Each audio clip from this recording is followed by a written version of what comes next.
The filter section is one of the most important parts of the Mini Moog. It certainly takes the sound design from the original Mini Moog filter, and it has a great sound to it. People have often replicated it and tried to copy it. This is the way it sounds. It actually adds a nice tonality to the keyboard as we sweep it up and down.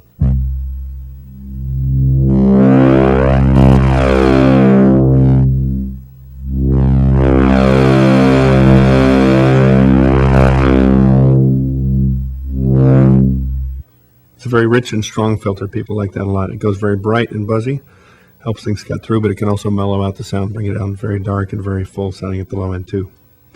The nice part about this keyboard is it has true stereo outputs, which means we have two filters behind the front panel here. This filter cutoff control controls both of them at the same time. So one is hard assigned to the left channel, one is hard assigned to the right channel, and they track up and down together. We feed signals in from the mixer, which is in mono, to the filters where it's split into true stereo. As each filter goes up and down, we can separate the filters and adjust them independently by using the spacing control just below. This control is pretty unique to the Voyager. I don't think another synth has it, and it actually does some interesting stuff. When you listen on headphones or in stereo, you'll hear the two filters shifting independent of each other as I move the cutoff and the spacing around.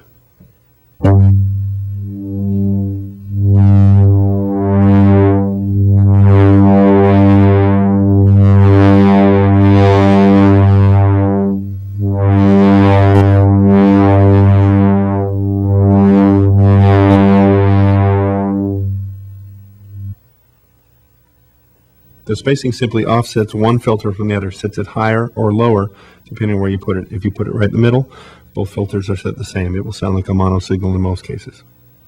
The third control is resonance. Resonance adds a certain kind of emphasis to the filter. It brings out certain regions of the tone.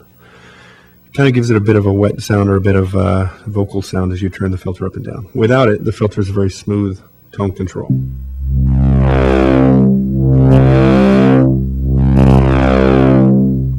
With the resonance added, it gets a little bit more thick sounding and a bit more vocal.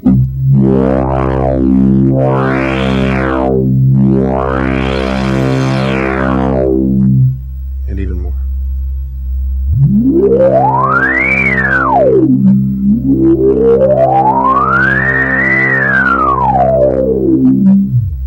As I get up into the highest regions, the filter itself oscillates and becomes a tone-generating oscillator.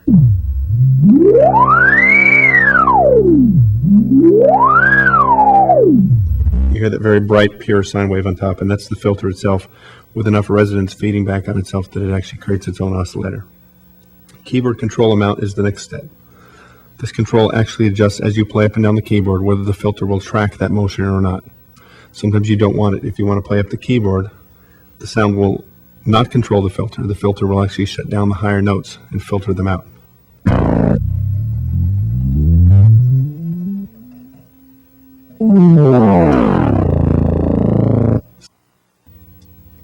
So with a bit of keyboard amount added, about halfway, the filter sound will rise up as I go up the keyboard. It continues the same sound on the low keys all the way up through the high keys.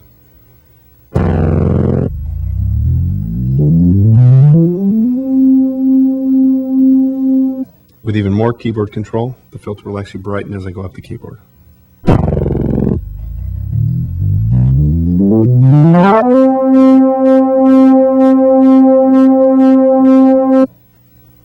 Underneath this I have the dual low pass and the high pass low pass switch. The normal setting is dual low pass with two Moog filters, one pan left, one pan right. To get more variety of sound, something certainly the original Mini Moog didn't do, I can reconfigure these so I have two types of filters running into each other. This means that the output would be in mono, but I do get an option to have new filter sounds. If I switch over, one filter inverts itself and becomes a high pass filter. It lets only high frequencies through. The other one becomes a low pass filter, letting lower frequencies through, and putting them together into each other, we get a bandpass filter effect. What this does is restrict out lower frequencies, restricts out higher frequencies, and I can adjust how much control I have of that, allowing only a thin band in the middle to pass through. Here's what that sounds like.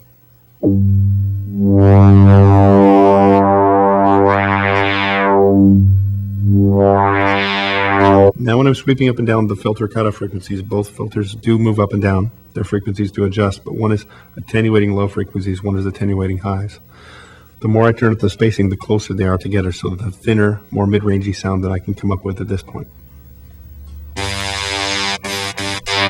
Down to the lower ranges, I'm only allowing mostly low end and low mids through. With this very tight setting, I can also go to the mid range. Get a bite cutting bright sound as well too, and up on the high end I can let mostly treble through.